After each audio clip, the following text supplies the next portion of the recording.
신도 버린 사람들, 꿈을 그려라 네 인생이 그려질 것이다. 1940년대 말엽에 이르자 바바사헤브의 의견이 사회정치 분야 전반에 영향을 미치고 영감으로 작용했다. 그는 인도 헌법을 기초했고 연방 내각에 참여했다. 온 나라가 한아름의 영광을 안겨주며 그동안 진 빚을 갚으려는 듯했다. 뭄바이에서도 와달라, 마이가온, 세우리, 마퉁가, 노동촌 등이 바바사헤브 이념의 철옹성 같은 곳들이었다. 바바사헤브가 나레이 공원이나 캄가르 마이단에서 집회를 열면 와달라 사람들은 먼 길을 마다하지 않고 그의 연설을 들으러 달려갔다. 우리 동네도 그의 생각을 가장 적극적으로 받아들이는 지역 가운데 한 곳이었다. 그가 발행하는 바이 슈크리트 바라트와 자나타 같은 격중한 신문의 수요는 대단했다. 토요일 저녁이면 모든 사람들이 아파 강갈래를 눈이 빠지게 기다렸다. 그는 자전거를 타고 다니면서 바바사헤브가 발행하는 프라부다 바라트를 한 부에 13파이사를 받고 팔았다. 골목마다 광장마다 사람들이 무리지어 신문에 실린 바바사헤브의 소식과 기사를 읽고 이야기를 나누는 것은 와달라에서 빼놓을 수 없는 풍경이었다. 암베드카르 박사의 감동적인 지도력은 수많은 지역 지도자와 활동가를 배출했다. 이 사람들에게는 깔끔한 옷차림과 뛰어난 웅변슈얼이라는 두 가지 공통점이 있었다. 그들은 바바사헤브의 사상과 가르침을 설파했다. 대부분의 활동가들은 기본적인 교육밖에 받지 못했지만 연설은 너무나 조리 있고 확신에 넘쳤다. 지역의 방언으로 말하는 그들의 연설을 통해 바바사헤브의 사상은 더 효과적으로 전달되었다. 작금의 인도 총리라고 말한 것을 작고한 인도 총리라고 말해도 상관없었다. 그들의 연설을 들으러 모인 사람들은 표현의 정확함 따위는 따지지 않았고 투박한 연사와 소박한 청중은 눈높이가 맞았다. 활동가들은 공인으로서의 정직함을 중시한 바바사헤브의 원칙에 따라 자기 주머니를 털어 활동 자금을 냈다. 물론 기부금을 받았다. 아무리 적은 액수라도 상관없었다. 사안나, 팔안나도 마다하지 않고 돈을 절약하기 위해 어디든 걸어 다녔다. 다다는 움슈프 구루지의 활동을 도왔다. 다다가 기부금을 장부에 기록하는 모습을 어려서 늘 보고 자랐다. 1루피, 2루피는 물론이고 그보다 적은 액수도 빼놓지 않았다. 다다는 마퉁가 노동촌과 그 주변의 달리트 집단 거주 지역을 맡았다. 다다는 이타적인 사회활동가의 전형이었다. 기금을 낭비하지 않으려고 와달라에서 마퉁가까지 5km에 가까운 거리를 걸어 다녔다. 행여라도 담배 살 돈이 없을 때는 기금에서 썼다가 나중에 채워 넣으면 되지 않느냐고 말했다가 그 사람은 평생 먹을 욕을 한꺼번에 들었다. 바바사헤브의 생일과 대중집회는 우리 집 달력에 중요하게 표시되었다. 바바사헤브의 생일이 되면 사람들은 축제에 걸맞게 제일 좋은 옷을 차려입고 대대적인 행진을 벌였다. 바바사헤브의 커다란 사진을 실은 소달구지나 트럭이 선두에서 행진을 이끌었다. 폭죽을 터뜨리고 흥에 겨운 젊은이들은 레짐을 흔들고 하늘에는 형형색색의 기가 나부꼈다. 술에 취해 비틀대기라도 했다가는 두고두고 있을 수 없을 정도의 문매를 맞았다. 전부 흰색으로 차려입은 여성 활동가들도 행진의 중요한 일부였다. 선거도 무척 신나는 일이었다. 바바사헤브는 참정권에 대한 인식을 높였고 배우지 못한 사람들도 투표용지에 엄지손가락을 찍어 자신의 권리를 행사했다. 처음에는 배가 달리트의 상징이었다. 그러다가 코끼리가 정당의 마스코트로 자리를 잡았다. 커다란 코끼리 모양을 들고 돌아다니는 것이 중요한 선거 유세였다. 구호는 단순했다. 여길 좀 보세요. 코끼리가 왔어요. 아이들이 구호를 외치면서 뒤를 따라다녔기 때문에 그건 효과 만점이었다. 선거철이 되면 아이들은 누가 더 소리를 크게 지르나 시합을 벌이며 즐거워했다. 집회가 열리기 전에는 노래를 불렀다. 사람들은 음유 시인인 샤히르들이 덮으라는 단순한 북장단에 맞추어 부르는 투쟁가를 좋아했다. 세월이 흐르면서 그 자리를 악단이 대신하게 되었다. 이 악단은 대중적인 노래는 연주하지 않았다. 민요가 중심이 되었고 구성진 가락의 바바사헤브의 삶과 철학을 담아 노래했다. 와달라에서 특히 인기가 좋은 건 빔라 오는 내 영혼의 동반자라는 가사로 시작되는 노래였다. 그 노래는 결혼식에서도 불렀고 그때마다 사람들은 노래에 흠뻑 취했다. 새로운 동네로 이사를 갔을 때 우리는 모두 다다리에 있는 츠아 빌다스 학교에 다니고 있었다. 우리에게는 또 하나의 커다란 변화였다. 이때 우리는 서로 다른 두 개의 문화와 감정을 동시에 접하고 느끼면서 사는 법을 배웠다. 한편으로는 바바사헤브의 가르침을 따르는 격렬한 운동과 인간으로서의 존엄성을 쟁취하고 스스로의 정체성을 찾아가려는 투쟁을 경험했다. 그러면서 또 한편으로는 어엿한 하부 중산층으로서의 삶을 살았다. 그리고 사투리의 억양이 섞이지 않은 표준 마라티어로 말하는 법을 배웠다. 선생님들의 탁월한 실력과 이상주의는 우리를 압도했고 학교 공부는 한없이 즐거운 경험이 되었다.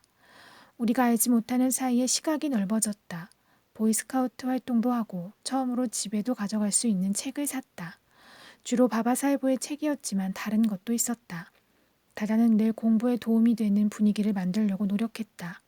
교육의 여신인 사라스바티의 그림을 벽에 걸었고 평화가 있는 곳에 번영이 산다는 글귀로 거실을 장식했다. 새 집에는 근사한 시설이 있었다. 스위치를 누르면 전기불이 들어왔다. 잔우영은 발코니에 책상을 놓고 밤늦도록 주변의 방해를 받지 않고 공부를 했다. 형의 책상을 밝히는 불빛은 멀리서도 보였다. 여기에 자극을 받은 다른 집 부모들은 자다 보는 자식들이 불을 끌 때까지 공부를 해야 한다는 한 가지 원칙을 세웠다. 우리는 해마다 다다가 포트 트러스트에서 가져오는 낡은 코트로 카키색 반바지를 만들어 입었다.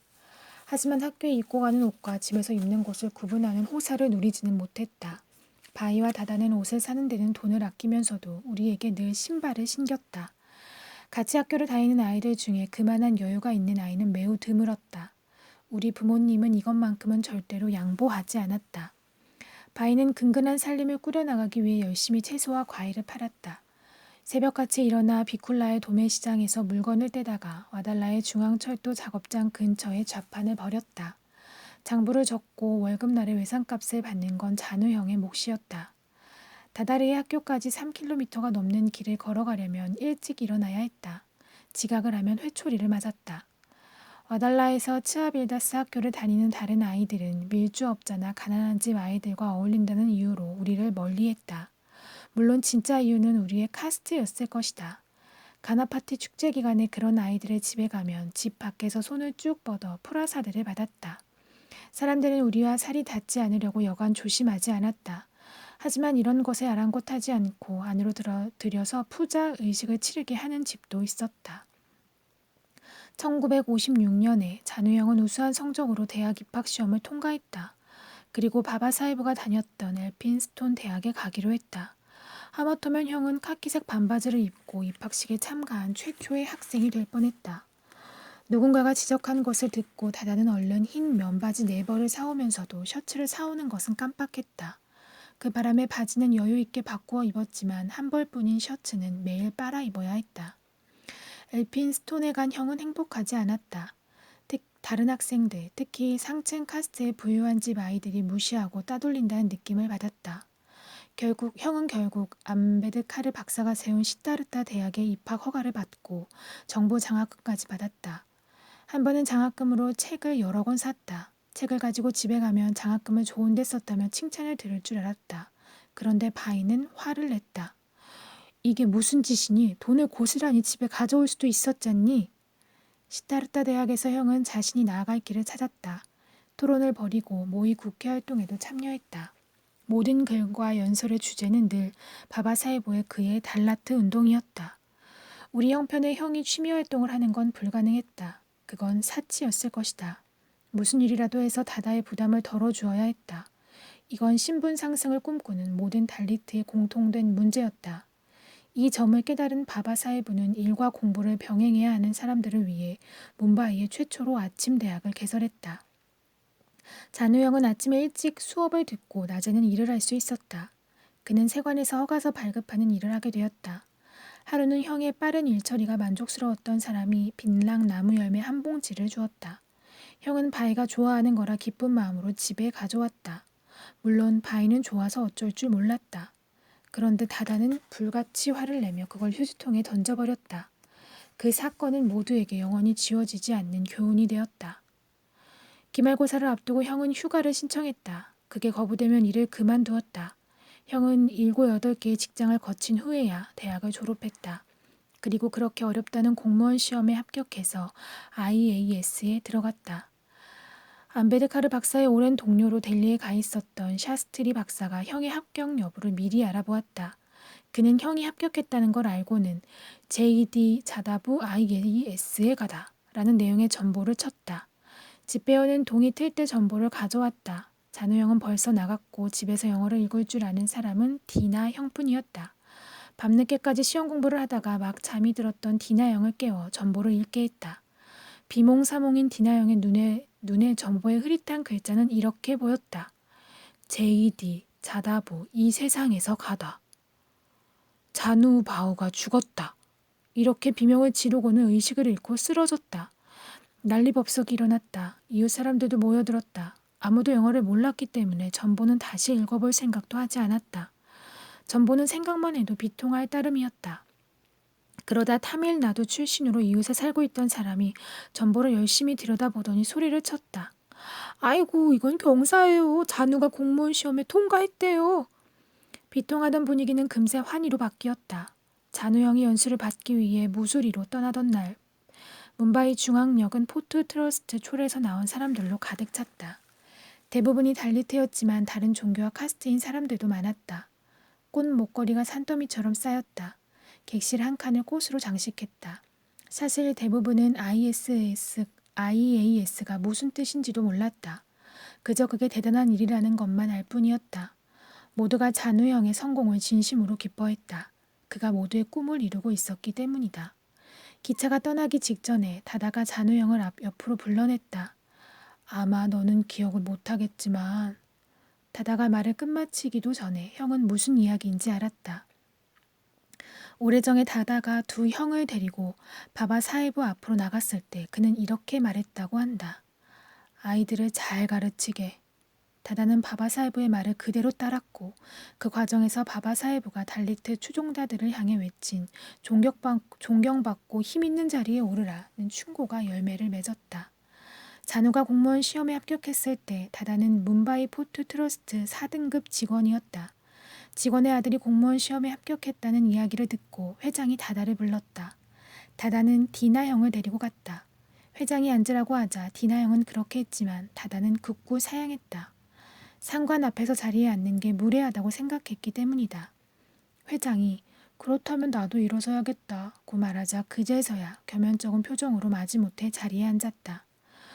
우리 회사 역사상 직원의 아들이 IAS에 들어간 적은 한 번도 없습니다. 아들이 이렇게 큰 영광을 얻어 저도 기쁩니다. 모두 회장님 같은 분들 덕분이죠. 그리고 바바사이보의 가르침하고요. 아들에게 공부를 하라고 격려한 건 아버지일 테니 당신의 공이죠. 아들이 성공하는 데 가장 큰 역할을 한 사람은 당신입니다. 포트 트러스트의 본보기로 삼기 위해 뭔가 선물을 드리고 싶군요. 저한테 뭘 해주실 수 있겠어요? 자격이 안 되니 승진을 시켜주실 수도 없고 설사 그런다고 해도 그 일을 제대로 해내지 못할 겁니다. 은퇴를 1년 늦추는 건 어떤가요? 이제 필요 없어요. 아들 둘이 직장에 다니게 되었으니까요. 나머지들도 곧 졸업을 할 거예요. 그러니 은퇴를 늦추면서까지 일을 하고 싶지 않습니다. 그럼 원하는 걸 말씀하시면 사회부 은퇴를 1년 늦추는 걸 다른 사람에게 허락해 주실 수는 없을까요? 아이들이 아직 학교에 다녀서 일을 그만두면 아이들의 공부에 타격이 갈 사람에게요. 저보다 더 힘든 사람에게 혜택이 가게 해주세요. 회장은 말문이 막혔다. 그는 다다와 악수를 하며 이렇게 말했다. 당신은 정말 훌륭한 분입니다. 잔우 형이 취직해서 집을 떠났을 때 남은 형제들도 저마다 세상으로의 발돋움을 하고 있었다. 디나 형은 시타르타 대학에 다니면서 권투를 배웠다. 그런데 처음으로 출전한 학교 대항전에서 너무 버거운 상대를 만났다. 너무 세게 맞은 나머지 코뼈가 부러지고 입술이 찢어졌다. 형은 코가 삐뚤어졌다는 것보다 부모님이 보일 반응이 더 두려웠다.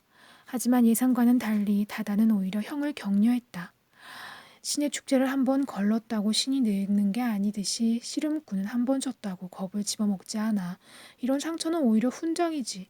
진짜 권투 선수라면 한 번 졌다고 은퇴를 해버리겠니? 그래, 오늘은 시합에서 졌지만 무슨 상관이냐. 이걸 도전으로 여겨서 앞으로 전진해야지. 네가 무엇을 이룰지 두고 보자꾸나. 디나 형은 참고 견뎌서 권투 선수로 성공했다.